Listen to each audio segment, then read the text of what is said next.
All right, guys, welcome to Cold Blood Creations here on YouTube. Now, I want to tell you this video is going to be a little bit different than probably some of the videos that you're used to seeing here on YouTube. Um, I've been getting a lot of requests for something called a podcast type videos. Now, for those of you who are much more tech savvy and up to date on all this stuff, much more than I am, you probably already know what a podcast is. My first thing when people said we want you to do a podcast, my first question was, well, what is a podcast? You see, I'm not a big tech guy. I'm not a big online guy, even though we do have a YouTube channel now approaching about 80,000 subscribers, I believe. And thank you guys for that, by the way. I'm not a big online guy. I don't like being on Facebook. Some of you guys who message us on Facebook know that. I check Facebook messages maybe once a day, if that. I don't watch a lot of YouTube videos. I had someone, as a matter of fact, one of our videos, someone messaged me and said, "You guys copied someone else's video." Well, I assure you that we didn't, because I don't watch other people's YouTube videos.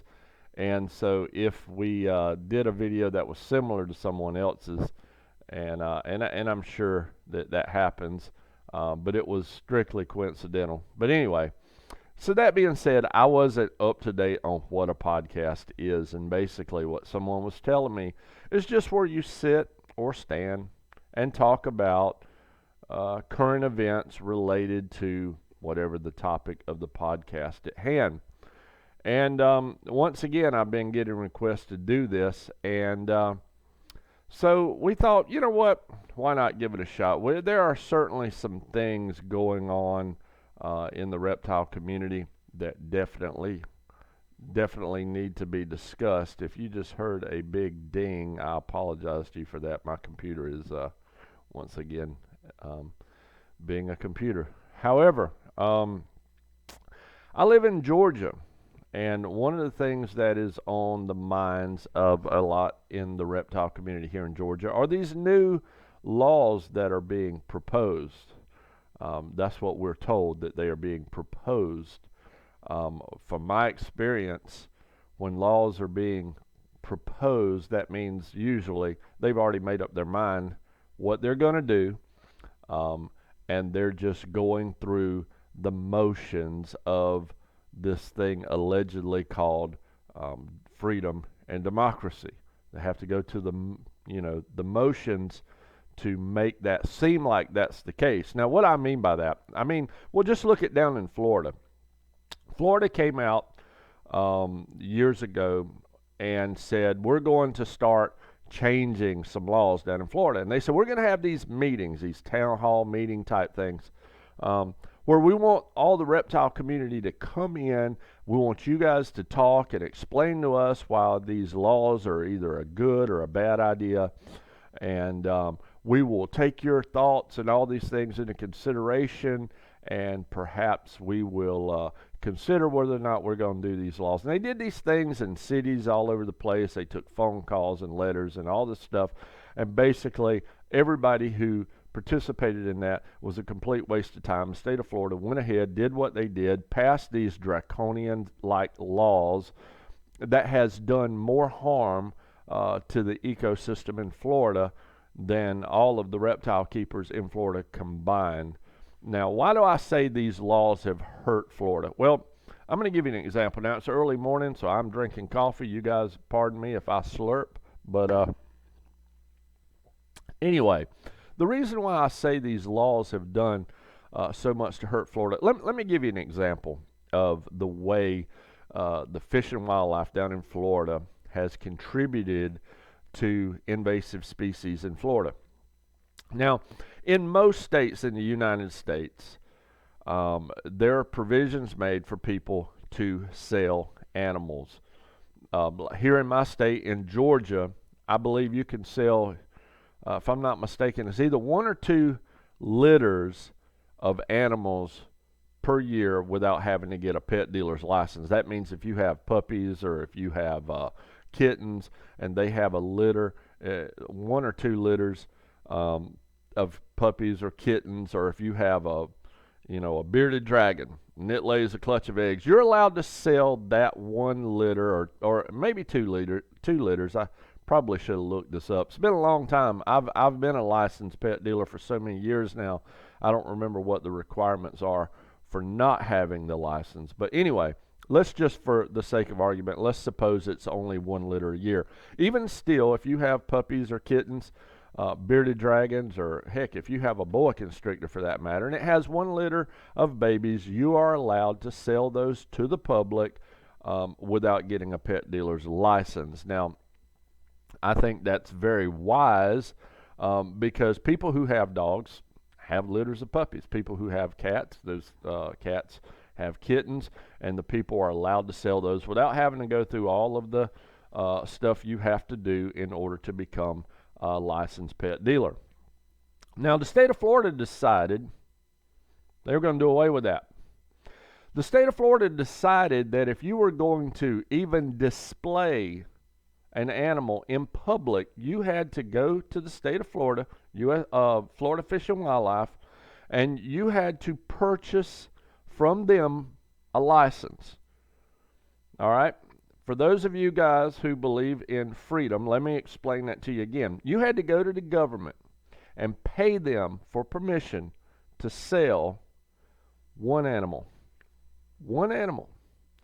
If you advertise one on Craigslist, they were patrolling Craigslist so that if a kid, let's just say a child, went to PetSmart, bought a bearded dragon, 2 years later he lost interest, he put that animal on Craigslist.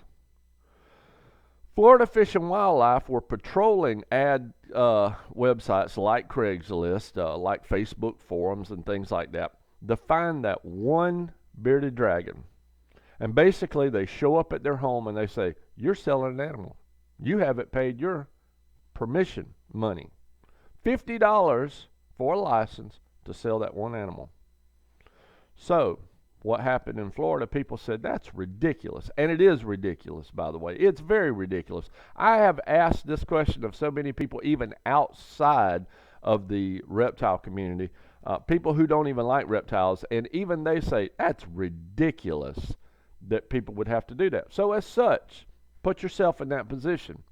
Let's just say that you're a parent, you bought your child a bearded dragon, a whatever, ball python, leopard gecko, whatever it is. 2 years later, your child's lost interest in it, and you think, well, you know what, we need to find this thing a new home. Now, you could give it away. You could give it away. But most people think, you know what, I've invested some money in this. I ought to at least have the right to make a little bit of that money back. The state of Florida said, no, you can't. Not until you pay up. Not until you pay us permission will we allow you to even sell one animal. That's right.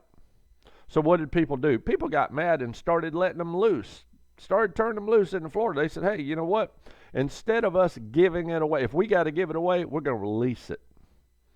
I talked to many, many families. I'm not talking about outlaw people. I'm talking about families who probably otherwise are very law-abiding citizens that just said, you know what, it made us so angry to find out that the state was extorting money from us to sell our leopard gecko that we just opened the back door and let him go.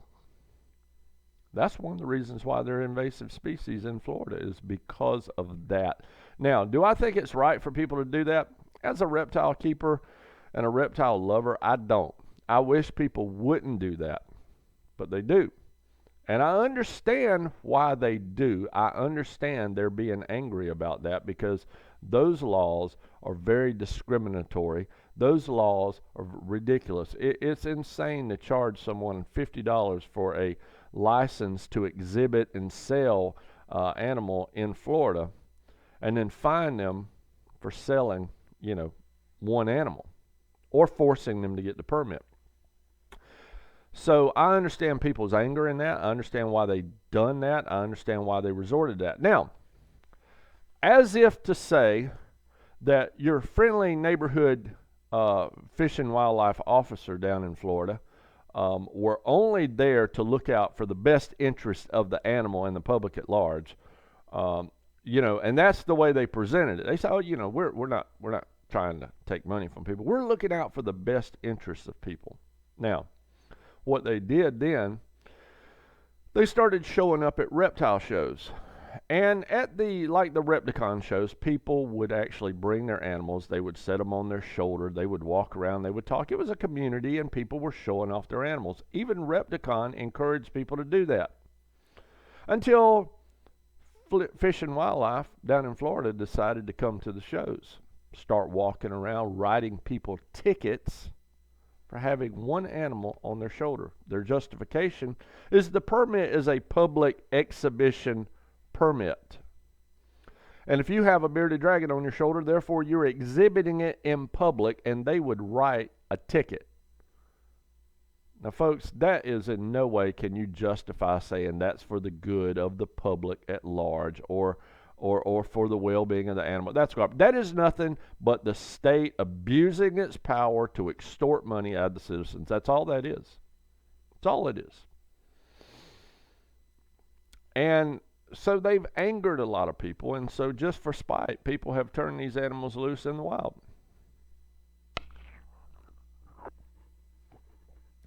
So I believe that while they blame pet dealers for a lot of what's going on down in Florida, and by the way, all those Burmese pythons down there in the Everglades, people like to say, well, it was pet owners that released all those pythons down there. That's ridiculous. Think this thing through. Do you mean that every keeper of a Burmese python drove their animals all the way down to the Florida Everglades to turn them loose? That they all, without even knowing each other, subliminally got the message to drive to the Everglades and turn out that many Burmese pythons? Absolutely not.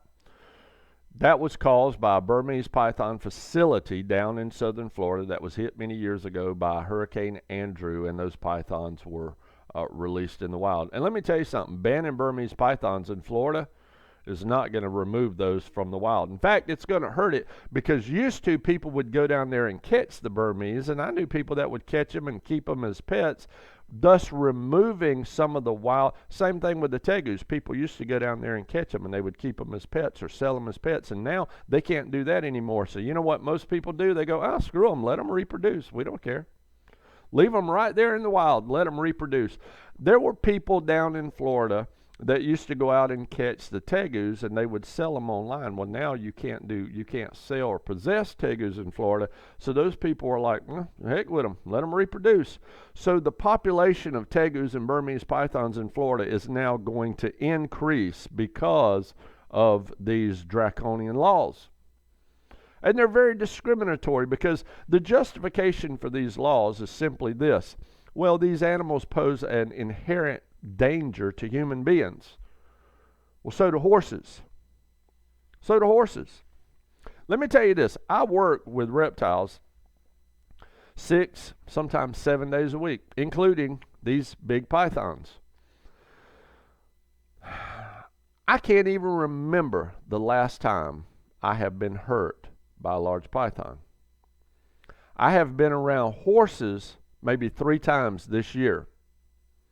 I have been badly hurt this year already by a horse. Only been around them 3 times, and I have been hurt by a horse far, far worse. Some of you guys that know me personally, you know what I'm talking about. Thankfully I can still walk. But, yeah. But I work with these pythons every day. So which one of them are inherently dangerous to human beings? I would submit to you horses are far more dangerous, but there's no laws being proposed to ban those or make those permit and insurance required, Georgia. You're not doing that. I would propose to you that feral cats propose much, much, much more risk to the native wildlife of Georgia than the Burmese pythons and the tegus combined. Besides that, in Georgia, there is no wild breeding population of Burmese pythons here, so the justification for that law here in Georgia is basically nothing.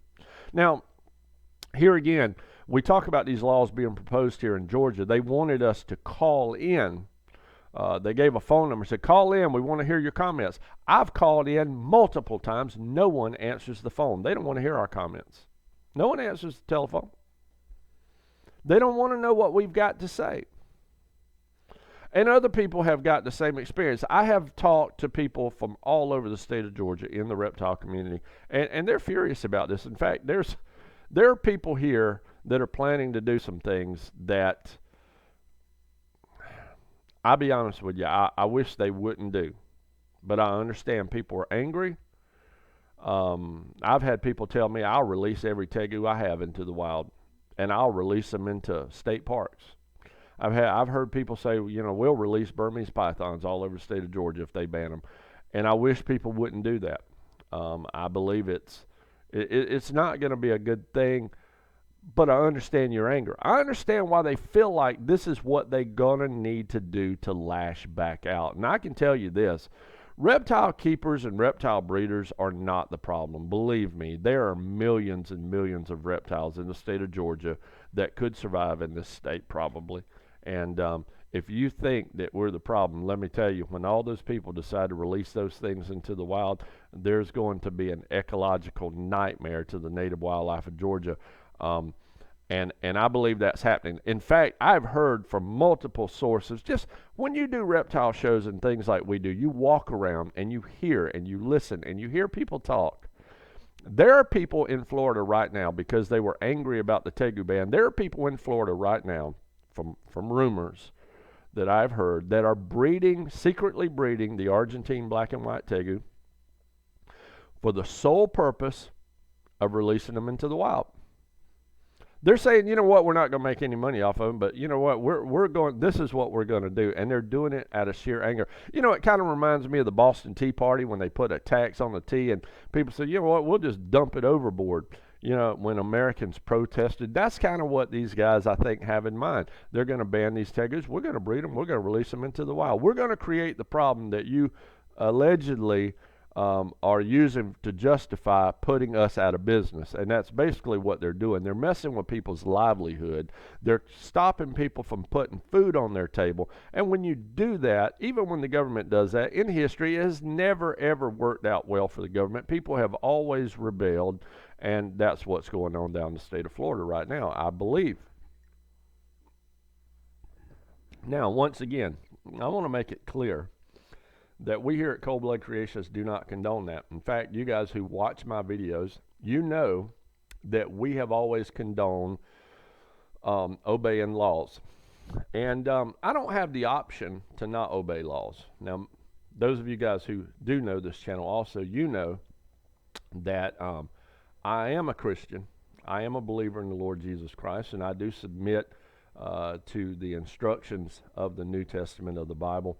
And so I do not have the luxury of rebelling against the government, because one of the things that Scripture tells us very, very plainly is that we are to submit ourselves to the ordinances of human government, and that if we rebel against those, it is the same as rebelling against the Almighty. So we don't have the luxury. We're going to have to obey it no matter what they do, and we will obey it no matter what they do. But I am going to voice my opinion of why I think that they should not be doing it. Okay, so back to this. Right now, currently, there's no breeding population of Burmese pythons in the state of Georgia. I don't even think there's any breeding populations of tegus in the state of Georgia. Now, I know there has been a couple that have been found, but I don't think it's anything like down in Florida. However, once again, word around the reptile shows is that if these animals are banned, that's going to quickly change. And it really and truly wouldn't take but about 2 pairs of tegus introduced into the wild. Those things rapidly reproduce. And, again, that's not something that's, I hope people don't do this. I'm not encouraging you to do that. In fact, if you're watching this, I'm asking you, don't do that. But once again, like I said, people feel like they're being pushed against the wall. Now, banning these animals, again, I don't see any justification for banning Burmese pythons or the Nile monitor. In fact, who even sees Nile monitors in the pet trade anymore? I go to reptile shows all the time. That's something you don't even hardly see anymore. So that to me, I don't even know what that's all about. But the Argentine black and white tegus. Now that is an animal that can overwinter very easily in the state of Georgia. But once again, I don't believe that animal is a threat. I don't believe there's a population of them here in Georgia that are doing that. And once again, why the discrimination against reptile people? You know, they're not discriminating. They say, well, the animals are inherently dangerous. Well, so are horses. So are cattle. So are pit bulls. I know I'm going to make some of y'all mad with saying that, but, you know, let's face it. Pit bulls attack more people than everything else. So all you people going, oh, you don't know my pit bull. Listen, I've had pit bulls. Don't tell me what I know about pit bulls. Look at the news. Pit bulls are inherently dangerous. There's no proposed law to ban those, nor should there be. I don't think a good keeper should be punished for the crimes of a bad keeper. They use that same justification to ban guns, by the way. They're inherently dangerous, so we should ban them. That's what the DNR in Georgia is proposing to do, is to ban them because they're inherently dangerous. That same argument can be used to ban firearms. And as a matter of fact, there's rumors, and I don't know if this is true or not, but there's some people that suggest that these laws are because of animal rights groups like PETA and the Humane Society of the United States putting pressure on Fish and Wildlife to ban the keeping of these animals. And there is even some rumors that these groups are funneling money into, like, Florida's Fish and Game, and there's even some rumors that it's happening here in Georgia. Now, I don't know if that's true. I wouldn't doubt it, but, once again, we don't know. It's strictly a rumor. But if that is true, Fish and Wildlife, you guys need to be careful who you're partnering with, because I want to tell you, these same animal rights groups that want to ban reptiles also want to ban hunting and fishing, and eventually ban all pets and all private ownership of animals. So all of you Department of Agriculture people, they want to ban all agriculture. They want to ban all hunting and fishing. So you need to be careful who you're partnering with and find out what the ultimate agenda of these animal rights groups are. Ultimately, they want to put you out of business because you will have no agriculture to inspect or license. You will have no pets or hunting or fishing to oversee, and that will eliminate probably even the need for many of your jobs if these animal rights groups have their way. Again, these laws are just discriminatory. They target a small, because there's probably less people in the world that have, Burmese pythons than there are that have horses or that have pit bulls. So they target the small one first, and then later on, once this gains popular approval, they will come after other pets, such as probably eventually the pit bulls, and then who knows, maybe even the animal rights groups have their way, they'll ban horses, cattle, they'll ban all those things. I want to ask you guys that work for the Georgia Department of Natural Resources, is this really the America you guys want to live in? Where we have to get government permission for everything we do? I mean, we already have to do that so much as it is. You can't hunt or fish without paying permission. You can't get married without a license. You can't do much of anything, start a business without a license. Is that really what we want? More government control over our lives every day? Now, you guys work for a government office, the Georgia Department of Natural Resources, but also remember, you're also citizens of the United States, a country who claim to love our freedom. Do we really want more and more government intrusion and more laws into our lives? I mean, I certainly don't. I don't think you guys do either. But remember this, when you make laws that stop me from doing what I enjoy doing, it's just a matter of time before someone's going to come along, make a law that's going to stop you from doing something that you enjoy doing. And those of you guys with Georgia Department of Natural Resources, look, I'm not mad at you. I'm not your enemy. I'm not going to rebel against you. I'm not. I'm asking other people not to do it. But I am asking you to take this into consideration. These same groups that want to ban these animals and keep us from owning or doing business with them, these groups also want to stop you from hunting, fishing, even owning a firearm. Is that really the America we want to live in? I hope you guys will consider that. And also, one last thing, I want to just put this out here, and I just want to ask. USARK, I haven't heard much of anything out of you guys concerning what's going on in Georgia. I've even left messages on Facebook, and I have not gotten a reply that I'm aware of. I'm wondering what USARK has to say about this. What are you guys doing about this? And the reason I say that is because I know for a fact there has been many donations from Georgia reptile keepers to the United States Association of Reptile Keepers, USARK. The Atlanta Repticon, I believe, have done auctions even to raise money to support USARK. I'm wondering what you guys are doing for us. I certainly hope you're going to do more for us or be more successful for us than you guys have been down in Florida, for sure. So I'm curious. I'm putting this out there. USARK, what are you guys doing for Georgia? If these laws pass, are you guys planning on filing lawsuits and fight these? And have you considered the basis of discriminatory action? You know, we live in a country now where you can't tell anybody they can't get married, because if you tell this group that they can't get married, you're discriminating, So if you tell me I can't own a Burmese python, you're discriminating because you're not telling a horse owner or a cat owner or a pit bull owner they can't have that's discrimination. And we have more grounds in this country to define what marriage is than we do to define what is dangerous, inherently dangerous wild animals. Where you at, USARK? I hope you guys are doing something. I really do. And last but not least, I just want to ask this other question. Does anybody really believe that banning these animals is really going to make a difference? Do you think if you make something illegal, you're going to stop people from getting it? I mean, let me remind you of something. Marijuana has been illegal for a long, long time. Now, I hate going to the mall right here in my hometown because I can't seem to go to the mall anymore without smelling the stench of marijuana burning. And I'm sorry, for those of you guys who smoke marijuana, I'm not beating up on you, but it stinks. It stinks. And when you smoke it, you stink. Sorry, that's just the truth. It smells like somebody peed on you when you were wet. That's what it smells like to me.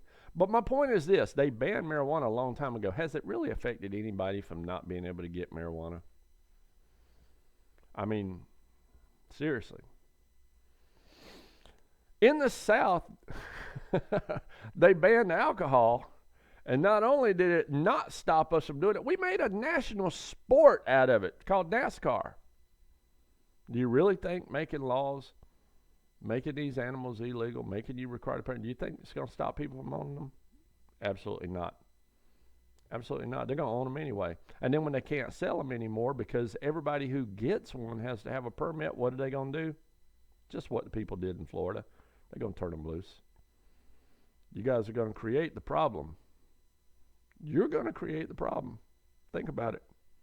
You're not going to stop people from doing it. In fact, human nature is as such that it seems to be that people don't want to do something until you tell them that they can't do it, and then they want to do it just for spite. Guys, I hope you'll listen to this. I hope you consider it. Once again, look, I'm not picking on you guys. I'm not beating up on you guys. I don't see the Georgia DNR as an enemy. I have a fishing license.